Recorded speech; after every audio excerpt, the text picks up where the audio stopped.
C'est l'Eldorado dans les prisons. Il y a une forme d'injustice, c'est vrai, c'est vrai. Ils n'aiment pas le peuple.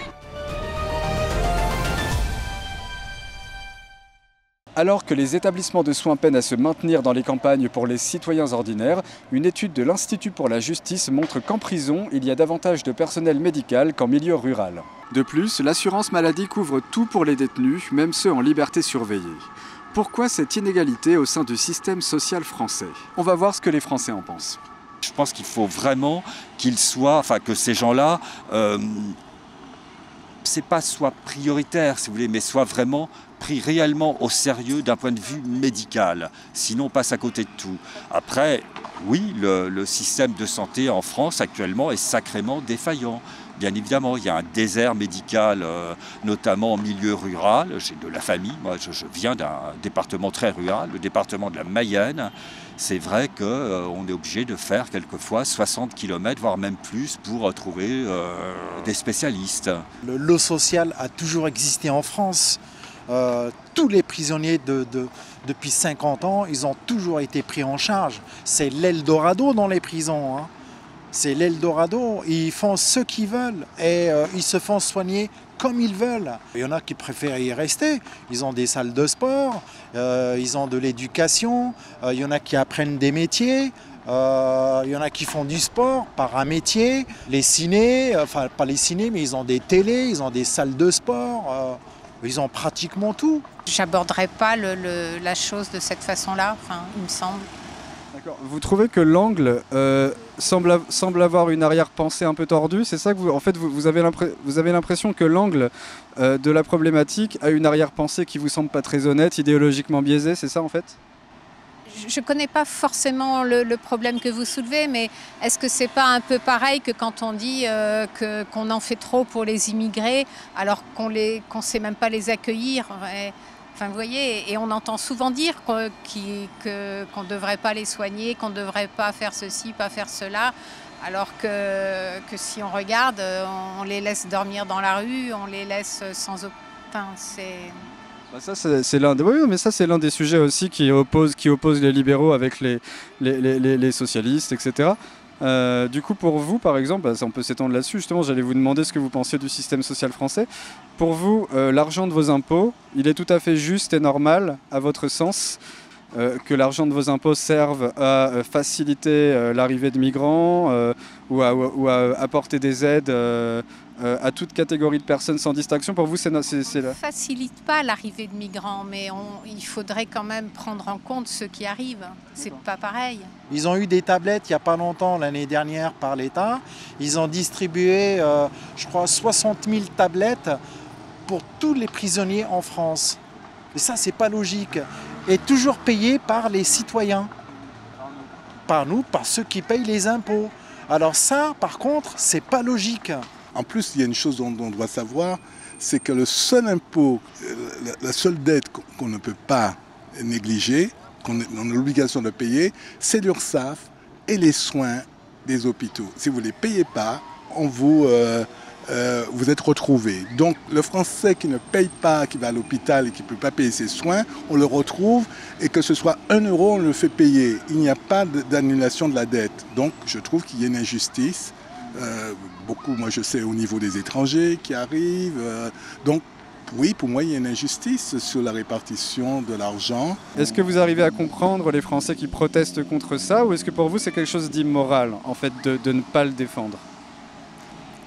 Je comprends. Je comprends qu'ils puissent dire ça ou répéter ça, mais je pense ne pas voter comme ces personnes et ne pas penser comme elles.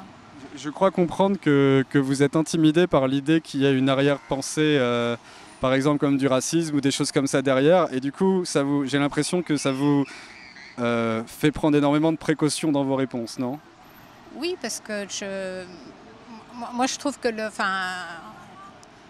quand on parle des prisons, on parle aussi de surpopulation, Je m'arrête là si vous voulez, on s'arrête là, d'accord, ok. La France est l'un des pays où le système social est le meilleur. Depuis Mitterrand, depuis les années 80, ça a toujours été comme ça. Et jusqu'à maintenant, depuis 80, ça fait 40 ans, il y en a qui profitent du système. En parlant de la polygamie, par exemple, il y a des gens qui sont mariés avec 4 femmes et qui touchent 5 000 € par mois, payés par nos impôts, c'est-à-dire par les aides sociales. C'est totalement illégal ça normalement en France. Bah oui, mais c'est illégal, mais ça a toujours... En fait, c'est toléré. C'est toléré, mais ils laissent faire. Mais le social a toujours existé en France. C'est le pays, au niveau social, c'est l'un des meilleurs pays au monde. Je dis bien au monde. C'est des milliards par an qui sont dépensés et parfois il y a de l'argent jeté par la fenêtre. C'est dommage. Alors du coup, vous, qu'est-ce que vous en pensez? Est-ce que pour vous, il faudrait, on va dire, réduire l'aide sociale à des choses plus essentielles? Par exemple, s'occuper vraiment des plus démunis, mais poser des limites comparé à ce qui existe en ce moment. Qu'est-ce que vous pensez de tout ça? Non, ce n'est pas contrôlé justement. C'est contrôlé, mais c'est pas assez contrôlé. Et pour vous, c'est bien ou c'est pas bien? Non, c'est pas bien. C'est pas bien. Les aides sociales, il y en a qui ont le droit, mais pour celui qui a le droit à une aide sociale, doit être incrusté dans la société française. Il doit s'adapter à la société française. Oui, il a des aides, mais parfois, il y a des personnes qui viennent de l'extérieur et qui ont des aides automatiquement. Et ça, c'est pas logique. On dit souvent que si vous êtes une classe moyenne, vous êtes trop riche pour bénéficier d'aides et pas assez et pas assez pour vous en sortir en fait correctement. C'est la réalité. La classe moyenne, elle est prisonnière. En fin de compte, elle se fait avoir. C'est l'une des classes qui se fait avoir.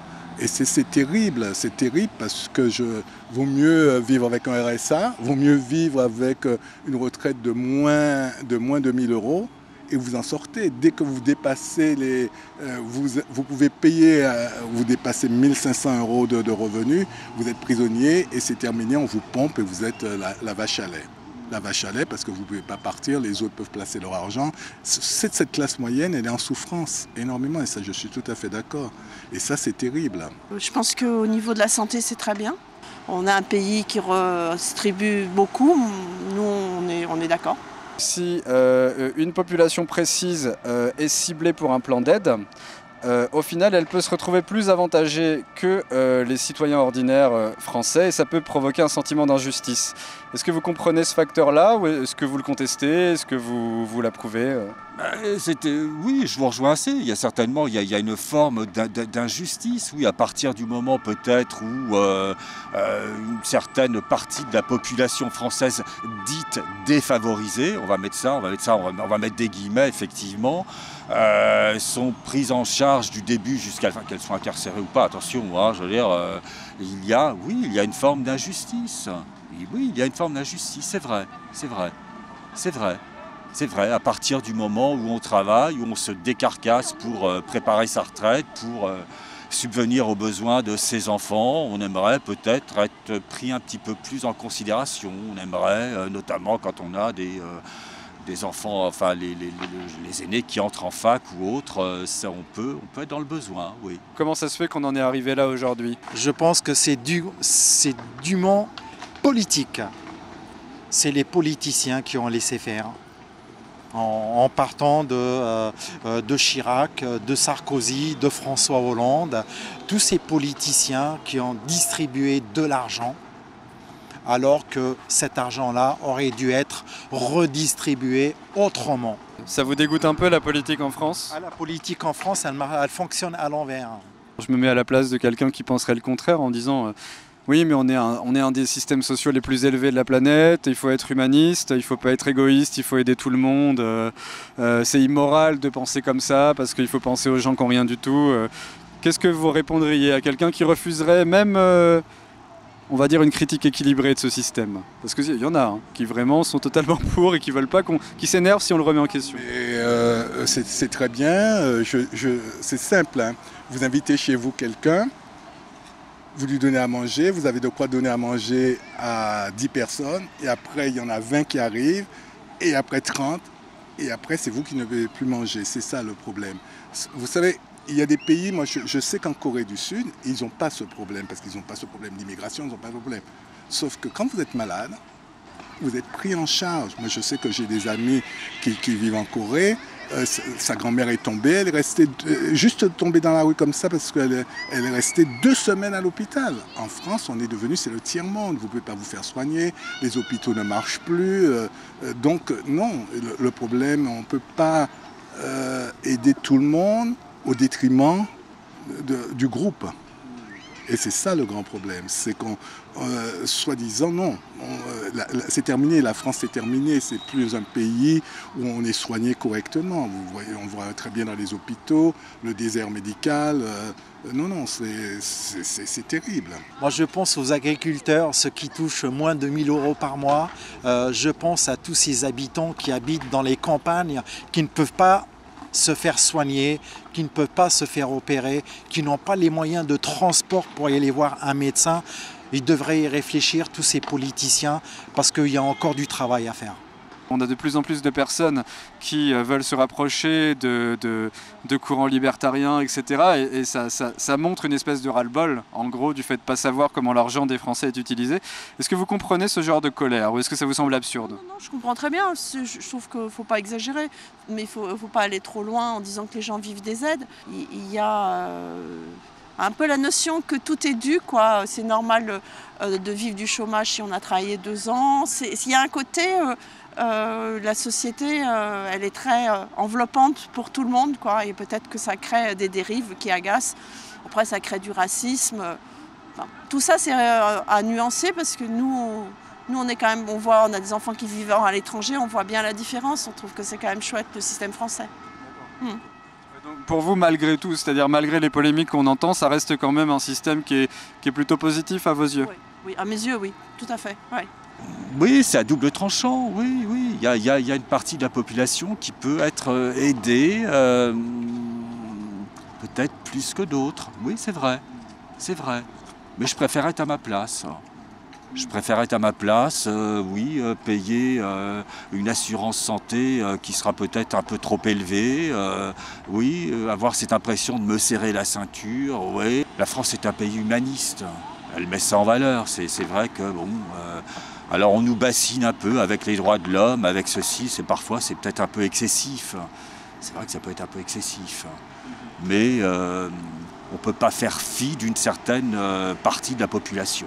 Est-ce que vous voyez un élément déclencheur qui nous a amené à un tel déclassement? Les politiciens, la politique qui est menée depuis plusieurs années, ce sont des gens qui n'aiment pas le peuple. Ils n'aiment pas le peuple.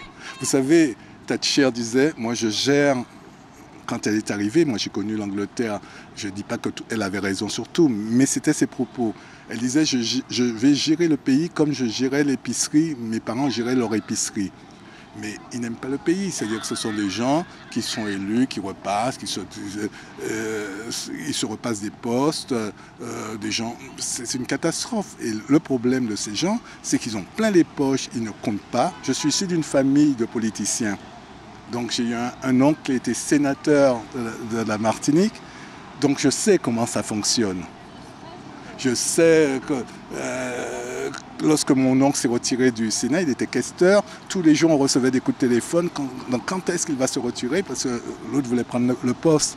C'est ça le grand problème, c'est qu'il n'y a pas de vue sur le long terme et c'est terrible. Et en plus, ce président est encore le plus terrible que nous avons parce qu'il n'aime pas ce pays. Je suis issu d'un milieu défavorisé, franchement, très sincèrement. Ça ne m'a pas empêché de faire des études, de démarrer des études de droit, de suivre des cours de théâtre, alors de payer mes études, mais ça m'a responsabilisé. Je me suis fait, ça a été les valeurs que l'on m'a inculquées, si vous voulez. On m'a dit, à toi de te prendre en charge. Alors peut-être que certains, on leur fait miroiter peut-être aussi beaucoup de choses. Alors peut-être qu'ils tombent dans le piège de l'assistanat et malheureusement ça risque de se transmettre de génération en génération et on les maintient dans cette forme de dépendance, quoi. De dépendance, à eux de s'en sortir. C'est peut-être un peu dangereux d'être dépendant de l'État en plus. Très dangereux et c'est à double tranchant bien évidemment. Oui.